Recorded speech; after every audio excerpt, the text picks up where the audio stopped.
This episode is about self-harm and some of the realities surrounding that. It's not going to be graphic in imagery or description, but it will be quite candid, and some methods of self-harm are mentioned, but not in any detail.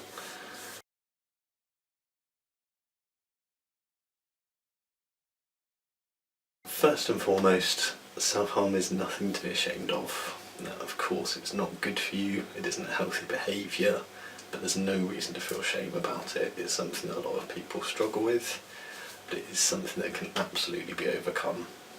I'm living proof of that. It's been just over 9 years now that I've been clean from self-harm, and although I still carry a lot of scars, they remind me now of how strong I've become, not of how weak I used to feel. But if you feel you need help, please reach out for it. There are lots of organisations and people out there who will do everything that they possibly can to help you, and some of those are listed in the description down below.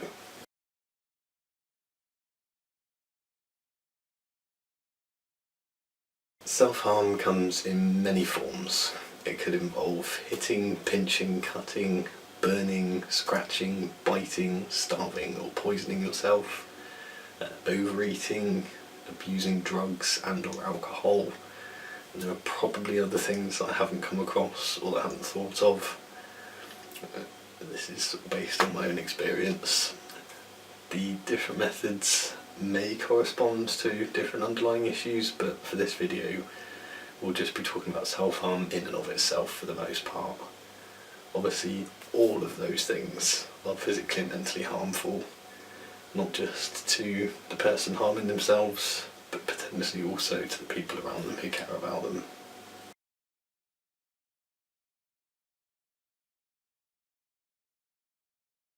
Some of the reasons people harm themselves might be depression, desperation, feeling out of control, being disconnected from their life or their body, self-loathing, feeling overwhelmed, feeling trapped, grief, anger, fear, low self-esteem, trauma, addiction, and trying to control the emotions that result from those things or that surround those things. Now, just as an important note here, self-harm can also be involved with psychosis or psychotic episodes. That is not something that I know anything about, so I'm not going to talk about it. The only thing that I will say is that from the research I've done, in those situations sometimes the self-harm is not really within the control of the person in question, so it's very different from what we're talking about here. The list that I just gave is by no means exhaustive. It's based on my experience, so I'm sure there are other reasons, but this should give you an idea that it happens for a vast array of different reasons, and as a result of that there is no one way of looking at why it occurs.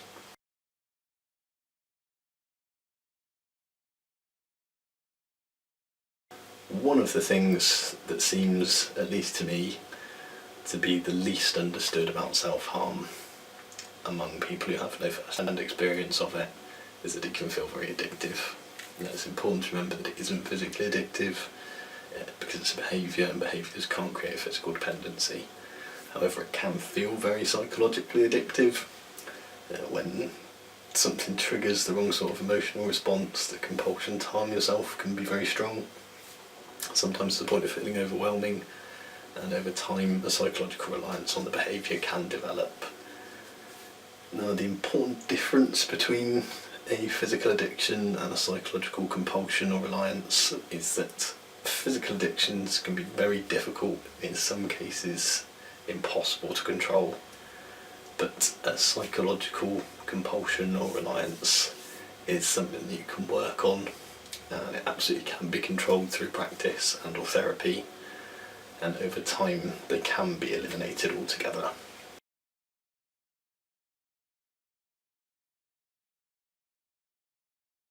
Recovering from self-harm looks different for everyone, so I'll just talk quite generally about a couple of the main concepts involved. one of the primary things that needs to happen to get away from harming yourself is to accept that it's a choice. When the compulsion to hurt yourself is very strong, it can feel like you don't have a choice, but except in the case of psychosis, which I mentioned earlier, you always have the option to choose not to hurt yourself. It can be hard, especially at first, and it can be very difficult to even accept that you have a choice about it to start with. But once you do come to terms with that, it can actually become really empowering, and it can help you to feel in control of your life and your emotions again. And finally, moving away from self-harm is really a part of the journey towards loving yourself, accepting who you are as a person. It's important to remember that self-harm is not a part of who you are, no matter how much it may feel like it is.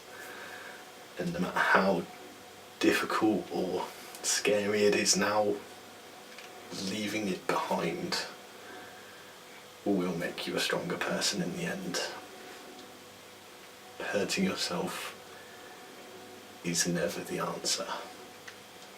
It has the potential to destroy your life and the lives of those around you. It's never worth it. There's always another way.